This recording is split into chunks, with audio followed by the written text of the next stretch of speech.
ಏನಪ್ಪ ಅಂತಂದರೆ ಆಚೆಗೆ ಕೋಳಿಗಳನ್ನ ಬಿಟ್ಟರೆ ಜಾಸ್ತಿ ರೋಗಗಳು ಬರೋಲ್ಲ. ಇದು ನೀವು ತಿಳ್ಕೊಳ್ಬೇಕಾದಂಥ ಪಾರ್ಟ್ಸ್ಗಳು. ಏನಪ್ಪ ಅಂತಂದರೆ ಆಚೆಗೆ ಕೋಳಿಗಳನ್ನ ಬಿಟ್ಟರೆ ಯಾಕೆ ರೋಗಗಳು ಬರೋಲ್ಲ ಅಂತ ವಿಡಿಯೋದಲ್ಲಿ ಹೇಳೋದಾದರೆ, ನೀವು ಆಚೆಗೆ ಕೋಳಿಗಳೇನಾದರೂ ಬಿಡ್ತು ಅಂತಂದರೆ ಇವಾಗ ನಿಂತಿದ್ದ ಜಾಗಗಳಲ್ಲೇ ಕೋಳಿಗಳು ನಿಂತ್ಕೊಳ್ಳೋದು ಮತ್ತು ಗಲೀಜು ಮಾಡ್ಕೊಳ್ಳೋದು, ಮತ್ತು ಅಲ್ಲೇನಾದರೂ ಒಂದಷ್ಟು ಕೆಲಸಗಳಿತ್ತು ಅಂತಂದರೆ ಗಲೀಜು ಮಾಡ್ಕೊಳ್ಳೋ ಕೆಲಸಕ್ಕೆ ಅದು ಒಳಗಡೆ ಇದ್ದು ಏನಾದರೂ ಗಲೀಜು ಆಯ್ತಾಯಿದ್ರೆ ಅವಾಗ ಅಂದರೆ ಇವಾಗ ಏನು ಅಂತಂದರೆ ಜೋಳು ಕ್ಲೀನ್ ಮಾಡಲ್ಲ, ಮತ್ತು ಎನಿ ಟೈಮ್ 24 ಗಂಟೆ ಟೈಮ್ ಕೋಳಿ ಒಳಗಡೆ ಇರಬೇಕು, ಅದಕ್ಕೆ ಮೇವು ನೀರೆಲ್ಲ ಅಲ್ಲೇ ಆಗ್ತೈತೆ ಅಂದರೆ ಕಂಟಿನ್ಯೂ ಜಾಸ್ತಿ ರೋಗ ಬರೋದು. ಈ ಥರ ಬಯಲು ಬಿಟ್ಟು ಮೇಯಿಸಿದಾಗ ಯಾವುದೇ ರೀತಿ ಜಾಸ್ತಿ ರೋಗ ಬರೋಲ್ಲ. ಯಾಕೆ ಬರೋಲ್ಲ ಅನ್ನೋದಕ್ಕೆ ಅಂತಂದರೆ, ಇವಾಗ ಆರಾಮಾಗಿ ಬಯಲೆಲ್ಲ ಮೇಯ್ಕೊಂಡು ಈಗ ಏನೇನಿಲ್ಲ ಇಲ್ಲಿ ಕಾಣಿಸ್ತಿದೆ ಬಯಲು ಈ ಪೂರ್ತಿ ಇಲ್ಲೆಲ್ಲ ಮೇಯ್ಕೊಂಡು ಅಚ್ಚುಕಟ್ಟಾಗಿ ಬರುವಂಥ ಕೋಳಿಗಳು ಅಂತಂದರೆ ಇಲ್ಲಿ ಕಾಣಿಸ್ತಿದೆಯಲ್ಲ ಈ ಥರ ಮೇಯೋದು ಮತ್ತು ನೀರು ಮತ್ತು ಪ್ರತಿಯೊಂದು ಚೆನ್ನಾಗಿತ್ತು ಅಂತಂದರೆ ತಲೆ ಕೆಡಿಸ್ಕೊಳ್ಳುವಂಥ ಅಗತ್ಯ ಅವಶ್ಯಕತೆ ಎರಡೂ ಇರೋದಿಲ್ಲ.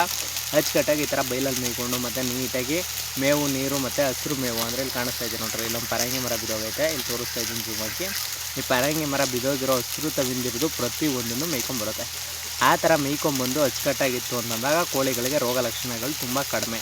ಆ ಥರದ್ರಲ್ಲಿ ನಿಮ್ಗೆ ಅಚ್ಚುಕಟ್ಟಾಗಿ ಕೋಳಿಗಳು ಸಾಕೋರು ಇಲ್ಲ ಕೋಳಿಗಳು ಸಾಕ್ತೀನಿ ಅನ್ನೋರು ಈ ಥರ ಬಯಲಿಗೆ ಬಿಟ್ಟು ಮೇಯಿಸಿದ್ರೆ ಚೆನ್ನಾಗಿರುತ್ತೆ. ಈಗ ಒಳಗಡೆ ಇದ್ದರೆ ಸೇಫಾ ಹೊರಗಡೆ ಇದ್ದರೆ ಸೇಫಾ ಅಂತ ಕೇಳೋದಾಯಿತು ಅಂದರೆ ಹೊರಗಡೆ ಇದ್ರೇ ಸೇಫು. ನೈಟ್ ಟೈಮ್ ಮಾತ್ರ ಒಳಗಡೆ ಇರಬೇಕು. ನೈಟ್ ಟೈಮ್ ಬಿಟ್ಟರೆ ನಾವು ಒಳಗಡೆ ಬಿಟ್ಟು ಹಿಂಗೆ ಆಚೆ ಮೇಯೋದ್ರಿಂದ ಕೋಳಿಗಳ ಗ್ರೌತು ಮತ್ತು ಫಿಟ್ನೆಸ್ಸು ಮತ್ತು ಪ್ರತಿಯೊಂದು ಚೆನ್ನಾಗಿರುತ್ತೆ. ಈ ಥರ ಆಚೆಗೆ ಬಿಟ್ಟರೆ ಈ ಥರ ಆಚೆಗೆ ಬಿಡ್ದಂತೆ ಏನಾದರೂ ನೀವು ಒಳಗಡೆ ಸಾಕ್ತೀನಿ ಹೊರಗಡೆ ಇಟ್ಕೋತೀವಿ ಅಂತ ಏನಾರು ಅಂದ್ಕೊಂಡ್ರೆ ಅದು ನಿಮ್ಮ ಶುದ್ಧ ಮೂರ್ಖತನ ಅಂತ ಅಂದ್ಬಿಟ್ಟು. ಯಾಕಂತಂದರೆ ಬೇಗ ಡೆವಲಪ್ಮೆಂಟ್ ಆಗೋಲ್ಲ, ಮತ್ತು ಕ್ರಾಸ್ ಕೋಳಿಗಳು ಮಾತ್ರ ಬೇಗ ಒಳಗಡೆ ಫೀಡ್ಸು ಮತ್ತು ಮೇವಾಗ್ತಾಗ ದಪ್ಪಗೆ ಬರೋದು. ನಾಟಿ ಕೋಳಿಗಳು ನೀವೆಲ್ಲೇ ಇದ್ದು ಬರೋ ಟೈಮ್ಗೆ ಬರೋದು 6 ತಿಂಗಳಿಗೆ ದಪ್ಪ ಆಗೋದು, 6 ತಿಂಗಳಿಗೆ 1 kg 1.5 kg ಮುಂಜೆ ಆಟೆ 2 ಬರೋದು.